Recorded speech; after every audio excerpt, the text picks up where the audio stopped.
Hello दोस्तों, कैसे हैं आप सब। स्वागत है आपका सीपीसीटी एंड एमपी एग्ज़ाम में। मेरा नाम है प्रमोद और मैं आपका एक बार फिर से स्वागत करता हूं सीपीसीटी एंड एमपी एग्ज़ाम में। तो आइए दोस्तों, आज हम आप लोगों के लिए एक नए टॉपिक पर एक नई क्लास लेकर आए हैं। तो उसी के आधार पर आज हम आपको क्वेश्चन करवाने वाले हैं और एग्ज़ाम के बेसिस से देखा जाए तो ये क्वेश्चन काफ़ी इम्पोर्टेंट है। आज जो टॉपिक है वो हमारा विशेषण से रिलेटेड टॉपिक है, उन्हीं के आधार पर हम आज आपको क्वेश्चंस करवाने वाले हैं।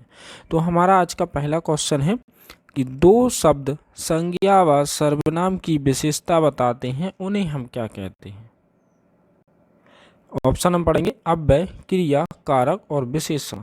तो क्या होता है, वे शब्द जो संज्ञा व सर्वनाम की विशेषता बताते हैं उन्हें हम विशेषण कहते हैं। जैसे हमने बोला गहरा लाल गुलाब, जैसे हमने बोला गहरा लाल गुलाब, तो यहाँ पर जैसे हमने लिखा गहरा लाल गुलाब, ठीक है ना दोस्तों। तो यहाँ पर जो हमारा लाल हो जाएगा ये होगा क्या, हमारा विशेषण। लाल हो जाएगा हमारा विशेषण और विशेष से क्या होगा, यहाँ पर गुलाब हो जाएगा, ठीक है ना दोस्तों। अब हम सेकंड क्वेश्चन की ओर चलते हैं और मैं काफ़ी सारे डाउट्स यहाँ पर आपको क्लियर करवाते चलूँगा आगे की क्लास में। तो आइए आगे चलेंगे। निम्नलिखित में से विशेष क्या है, हमें क्या बताना है कि इनमें से हमारा विशेष क्या दिया गया है, ठीक है ना दोस्तों। तो विशेष के बारे में यहाँ पर हमें बताना है। संज्ञा, सर्वनाम, कारक और दोनों, इनमें से कौन विशेष है, ठीक है। विशेष क्या कहलाते हैं, जो विशेषण की विशेषता बताएं वो विशेष कहलाते हैं। तो इनमें जो संज्ञा सर्वनाम दोनों क्या है, डी ऑप्शन इसका सही हो जाएगा, हमारे विशेष हैं, ठीक है ना। अब हम आगे बढ़ते हैं अगले क्वेश्चन की ओर। अगला जो थर्ड नंबर का क्वेश्चन है वो ये है कि प्रविशेषण किसे कहते हैं। विशेषण की विशेषता बताने वाले शब्द, या फिर विशेष के पहले लगने वाला शब्द, या विशेष की विशेषता बताने वाला शब्द, या विधेय की विशेषता बताने वाला शब्द। जो प्रविशेषण होते हैं ना, प्रविशेषण क्या कहलाते हैं, वे शब्द जो विशेषण की विशेषता बतलाते हैं। विशेषण की विशेषता बतलाने वाले शब्द प्रविशेषण कहलाते हैं। ध्यान रखिएगा, विशेषण, विशेष और प्रविशेषण, हमने इन तीनों के बारे में आपको क्वेश्चन के आधार पर कंप्लीट करवा दी है। अब हम आगे बढ़ते हैं अगले क्वेश्चन की ओर। विशेषण कितने प्रकार के होते हैं, हमें ये बताना है कि जो विशेषण होते हैं वो कितने प्रकार के होते हैं। 3, 4, 6 और 5। तो ये 4 प्रकार के होते हैं। मैं आपको बोलकर बताता हूँ कौन कौन से हमारे विशेषण होते हैं। तो जो विशेषण होते हैं वो होता है फर्स्ट गुणवाचक विशेषण, जिसमें क्या होता है, संज्ञा सर्वनाम के गुण, दशा, अवस्था के बारे में बताया जाता है। जैसे कि मैं बोलूँ बुद्धिमान, नुकीली, गर्म, ठंडा, ठीक है, ये सब चीज़ें। अब सेकंड होता है परिमाणवाचक, अनकाउंटेबल नाउन जिसको हम बोलते हैं। थर्ड जो होता है हमारा, वो होता है हमारा कौन सा विशेषण, विशेषण संख्यावाचक विशेषण, ठीक है ना, ये होता है। और एक होता है हमारा सार्वनामिक विशेषण, ठीक है। ये चारों प्रकार मैंने आपको यहाँ पर बता दिए। अब हम आगे बढ़ते हैं अगले क्वेश्चन की ओर। अगला क्वेश्चन दिया गया है कि निम्नलिखित शब्दों में से गुणवाचक विशेषण कौन सा है। ऑप्शन आप पढ़ेंगे, यह है, थोड़ा, 10 और कपटी। तो गुणवाचक विशेषण के बारे में मैं आपको बताना चाहता हूं कि संज्ञा सर्वनाम के गुण और दशा अवस्था जहां पर बताई जाती है वो गुणवाचक विशेषण होता है। तो यहाँ पर कपटी शब्द जो है वो गुणवाचक विशेषण का उदाहरण दिया गया है, ठीक है ना दोस्तों। अब हम चलते हैं अगले नंबर के नेक्स्ट क्वेश्चन की ओर। अगले क्वेश्चन को करने वाले हैं हम। अगला क्वेश्चन देखते हैं, स्क्रीन को थोड़ा यहाँ पर छोटा कर लेते हैं। तो यहाँ पर क्या है, पिताजी ने 2 लीटर दूध खरीदा, ठीक है ना। यहाँ पर क्या कहा गया है, पिताजी ने 2 लीटर दूध खरीदा, ठीक है ना। तो यहाँ पर रेखांकित नहीं है, मैं रेखांकित कर देता हूँ। रेखांकित शब्द 2 लीटर दूध खरीदा, इसके बारे में बताना है कि ये कौन सा विशेषण होगा। निश्चित परिमाणवाचक, अनिश्चित परिमाणवाचक, अनिश्चित संख्यावाचक, निश्चित संख्यावाचक। तो जहाँ पर भी 5 लीटर, 2 लीटर, 2 किलो, 3 किलो निश्चित चीज़ों की बात की जाए तो वहाँ पर निश्चित परिमाणवाचक होता है। अनिश्चित परिमाणवाचक वो कहलाता है जहाँ पर क्या हो, जैसे हमने बोला थोड़ा सा नमक, थोड़ी सी चाय, तो ये अनिश्चित है। यहाँ पर क्या होता है, अनिश्चित वाचक होता है। लेकिन जहाँ पर फिक्स कोई क्वांटिटी की फिक्स बात की गई हो, 2 लीटर दूध, जैसे 3 किलो शक्कर इत्यादि, इन सब चीज़ों के बारे में बात हो, वहाँ पर हमारा जो विशेषण होता है वो निश्चित परिमाणवाचक विशेषण होता है। अब हम आगे बढ़ते हैं अगले नेक्स्ट क्वेश्चन की ओर। अगला क्वेश्चन है हमारा कि संख्यावाचक विशेषण से संबंधित कौन है? भद्दा, सुंदर, 10 मीटर कपड़ा या 4 कुर्सियाँ। तो यहाँ पर जो डी ऑप्शन में दिया गया है 4 कुर्सियाँ, संख्यावाचक विशेषण वो होता है जो संख्या के बारे में बताए, ठीक है ना। तो वहाँ पर संख्यावाचक विशेषण होता है। आगे बढ़ते हैं अगले क्वेश्चन की ओर। अगला जो हमारा क्वेश्चन दिया गया है वो ये दिया गया है, वह नेता विधायक है, रेखांकित पद में कौन सा विशेषण का प्रकार दिया गया है?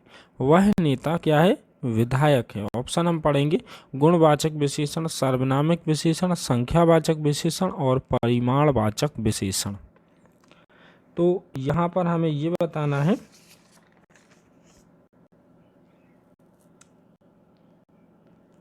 ठीक है ना, कि वह नेता विधायक है। तो यहाँ पर रेखांकित शब्द नहीं है, मैं पहले इसको रेखांकित कर देता हूँ, फिर इसके बाद इसका आंसर देता हूँ, ठीक है ना। जैसे कि यहाँ पर हमें बताना है वह शब्द के बारे में, वह यहाँ पर रेखांकित है, तो ये क्या हो जाएगा, हमारा सार्वनामिक विशेषण हो जाएगा। क्योंकि सार्वनामिक विशेषण वो होता है जो सर्वनाम, वे सर्वनाम होते हैं जो संज्ञा के पूर्व आकर क्या करते हैं, विशेषण का कार्य करते हैं। तो वो कौन से विशेषण होते हैं? सार्वनामिक विशेषण होते हैं। अब हम आगे चलते हैं अगले नंबर के नेक्स्ट क्वेश्चन की ओर। गुरु शब्द की उत्तम अवस्था क्या होगी? ऑप्शन पढ़ेंगे, गुरु उत्तम, गुरुजन, गुरुओं या फिर गुरुजी। तो गुरु शब्द की जो उत्तम अवस्था होगी वो होगी गुरु उत्तम। आगे चलते हैं अगले क्वेश्चन की ओर। सुंदरतम की मूल अवस्था क्या होगी? सुंदरता, सुंदरम, सुंदरी या फिर सुंदर। तो सुंदरतम की जो मूल अवस्था होगी वो होगी हमारी कौन सी? सुंदर। अब बढ़ते हैं अगले नेक्स्ट क्वेश्चन की ओर। उच्च की उत्तर अवस्था क्या होगी? उच्चतम, उच्चतर, ऊंचा या फिर उच्चम। तो जो उच्च की उत्तर अवस्था होती है वो क्यों कौन सी होती है? उच्चतर। बी ऑप्शन में इसका सही दिया गया है। आगे बढ़ते हैं अगले क्वेश्चन की ओर। संस्कृति का विशेषण क्या होगा? संस्कृत, संस्कृति, सांस्कृतिक या फिर सांस्कृतिक। तो इसका हमारा आंसर हो जाएगा, संस्कृति का जो विशेषण होगा वो हो जाएगा सांस्कृतिक।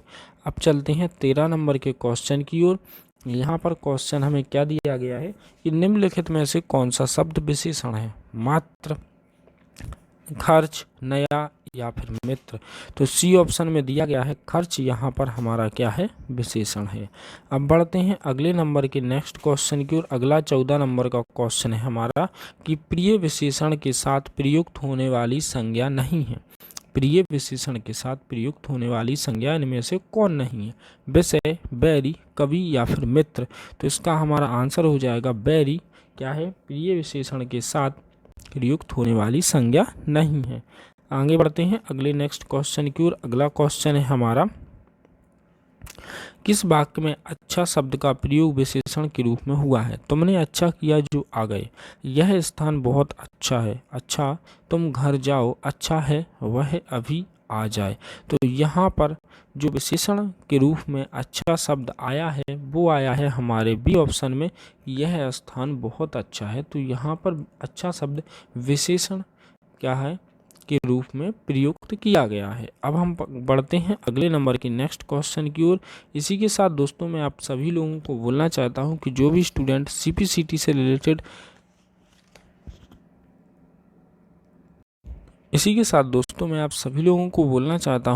कि जो भी स्टूडेंट पटवारी से रिलेटेड पीडीएफ को परचेज करना चाहता है, खरीदना चाहता है, तो वह डिस्क्रिप्शन बॉक्स में दिए गए नंबर पर कांटेक्ट करके पटवारी की जो पीडीएफ है वो खरीद सकता है। तो आइए अब हम अगले क्वेश्चन को करने वाले हैं। तो अगला क्वेश्चन है हमारा कि परिश्रमी शब्द में कौन सा विशेषण का बोध होता है? गुणवाचक, संख्यावाचक, परिमाणवाचक या सार्वनामिक ठीक है ना विशेषण। तो जो परिश्रमी शब्द है उसमें जो विशेषण आएगा वो आएगा हमारा कौन सा? गुणवाचक विशेषण। ए ऑप्शन इसका सही हो जाएगा। वह गलत होने से डरती है। क्या कहा गया है यहाँ पर? वह गलत होने से डरती है। वाक्य में उचित क्रिया विशेषण शब्द आएगा बहुत, तेज, अचानक या फिर धीरे धीरे। तो वह गलत होने से बहुत डरती है, तो बहुत यहाँ पर शब्द आएगा। वाक्य में उचित क्रिया विशेषण यहाँ पर बहुत रहेगा। अब हम चलते हैं अगले क्वेश्चन की ओर। रमेश कल दिल्ली जाएगा। इस वाक्य में कल जो शब्द है उसके बारे में बताना है कि संज्ञा है, क्रिया विशेषण है, या फिर संज्ञा विशेषण है, या फिर कर्म है। तो ये जो शब्द है वो क्रिया विशेषण शब्द है। आगे बढ़ते हैं अगले नंबर के नेक्स्ट क्वेश्चन की ओर।